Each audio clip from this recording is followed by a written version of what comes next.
Prof, mungkin terkait isu jadi kuasa hukumnya Bang Hotman Paris, benar nggak sih? Ya mana bisa, saya kan sudah wakil menteri koordinator, kan nggak mungkin kan. Ya. Dan saya kira Pak Hotman sudah mampulah membela dirinya kan, dia cukup piawi soal itu kan, suhunya kan begitu.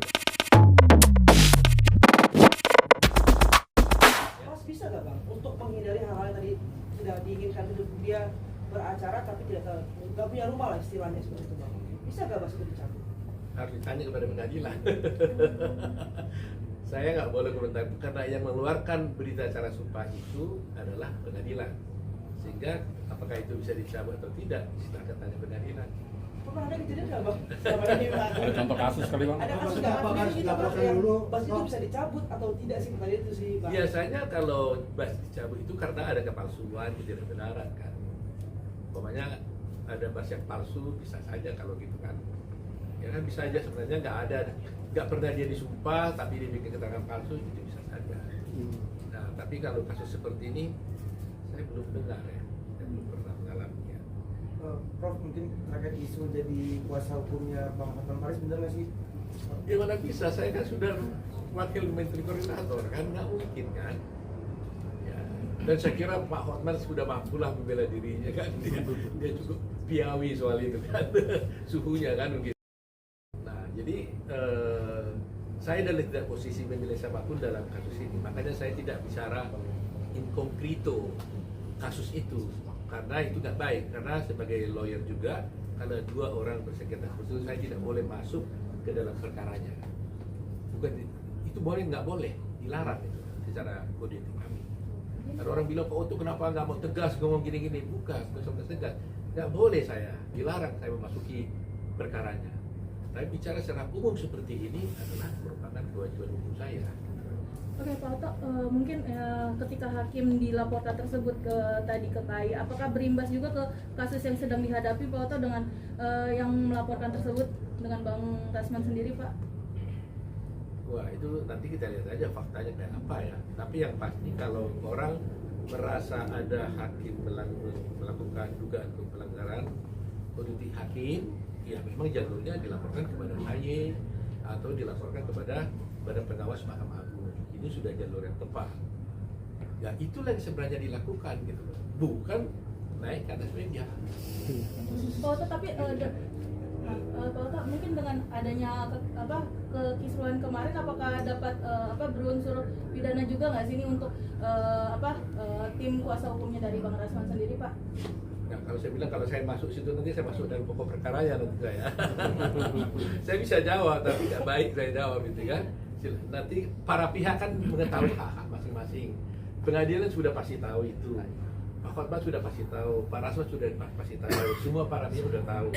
Jadi mungkin biarkan itu bergulir lah bagaimana apa adanya tanpa harus masuk ke perkaranya. Ya, supaya netral kita ini kan. Kan banyak sekarang kuasa hukum yang belum sarjana atau belum mendapatkan profesinya tapi sudah membuka kantor lawyer, law firm, itu seperti apa sih Pak terkait legal nggak? Bagaimana? Terkait kan banyak nih kuasa hukum yang mungkin belum sarjana ataupun belum mendapatkan profesinya tapi sudah membuka law firm dan mungkin memegang kasus, mungkin itu legal atau seperti apa Bang menurut hukum? Kalau ada orang belum sarjana hukum atau sudah sarjana hukum tapi belum diangkat organisasi advokat, maka dan kalau dia juga memberikan bantuan hukum, membuat kantor dan memberikan bantuan hukum kepada orang atau memberikan jasa hukum lah, tepatnya ya menurut undang-undang memberikan jasa hukum, menurut saya itu penipuan. Itu sama dengan kalau dokter tidak punya izin praktek tapi mengobati orang, itu pelanggaran berat itu. Jadi saya tidak bisa bayangkan ada orang belum sarjana hukum, apa ada seperti itu ya? Hah? Ada Pak. Mungkin ada ya.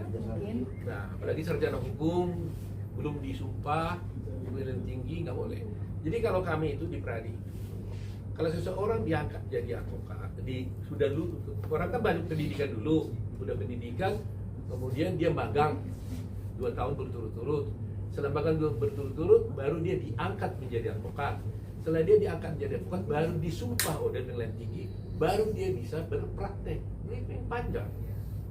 Nah, yang sekarang ini saya nggak tahu ditempuh nggak ini semua, ditempuh nggak pendidikannya.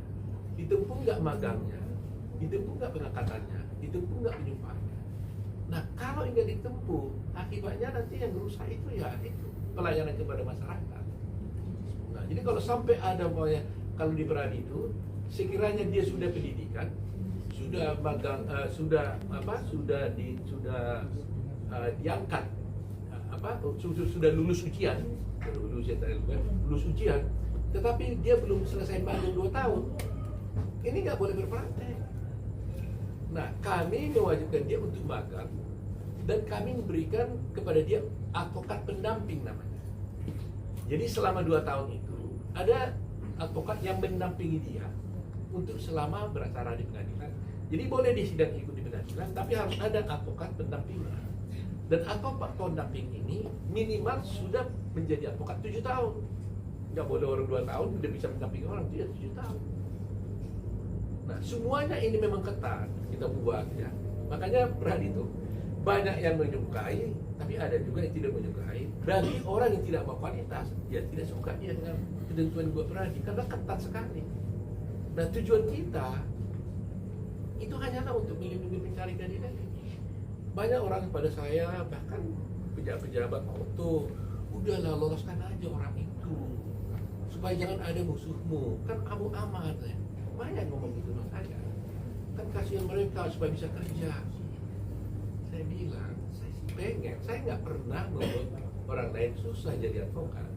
Saya hanya pengen dia memiliki kualitas yang tepat. Sebab kalau dia tidak dididik, dia sendiri juga akan korban. Kalau dia tidak punya kemampuan pasti nggak laku kan. Kedua, masyarakat juga akan dirugikan karena dibela oleh orang yang tidak punya kemampuan, yang rugi juga pencari keadilan. Jadi memang membuat kebenaran tidak mudah. Jadi kalau kita membuat suatu aturan yang benar, belum tentu semua orang suka. Ada saja yang tidak sependapat. Tapi itulah perjuangan kita yang harus kita perjuangkan terus. Jadi bagi saya, apapun katanya soal berhasil di tangan saya atau tidak single bar itu, bagi saya itu is a must. Itu adalah suatu keharusan karena sudah terbukti dan teruji di seluruh dunia. Jadi di dunia ini, di organisasi di seluruh dunia ini, hampir seluruhnya itu adalah single bar. Ada satu, nggak ada yang dua. Jadi artinya ini sudah diuji. Makanya dulu waktu undang-undang advokat dibuat di Indonesia, nggak ada yang ribut tentang single bar.